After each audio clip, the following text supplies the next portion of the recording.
குழந்துருவேன்.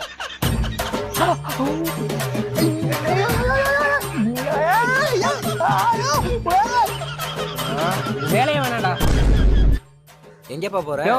உன் வேலையும் நீயும் உன் வேலையை வேணாம் போயோ. டேய் இப்ப தெரியுதாடா இந்த வேலையோட கஷ்டம் என்னன்னு. தம்பி என்னாச்சு? இல்ல வெட்டிட்டு இருந்தாப்ல, ஏன்னா திடீர்னு போயிட்டாப்ல. இல்லையா வேலை கத்துக்கிட வந்தாப்ல. நீயே கத்துக்கணும் செத்த வெளில போனேன். யோ செத்த வெளில போனவே செத்த நேரம் லேட்டா வந்ததா என் மண்டைய பத்தி யோசிச்சு பாத்தியா? ஏண்டா நீங்க விளையாடுறதுக்கு நான் தான் கிடைச்சனா? பெட்ரா மொட்டையாவோ.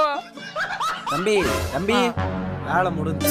அடேங்கப்பா சே, முடிய வெட்டி சலூன் கடை கண்ணாடியில பார்த்தோம்னா பார்க்க போல இருக்குண்ணே. வீட்டு கண்ணாடியில பார்த்தா இந்த மூஞ்செல்லாம் பார்க்கணுமான்னு இருக்கு. சூப்பர். காசு ஓ சார். டேய் என்னடா மண்டை இது? எவ்வளவு இதுக்கு? 350 ரூபா. 350? என் பேர் சொன்னியா?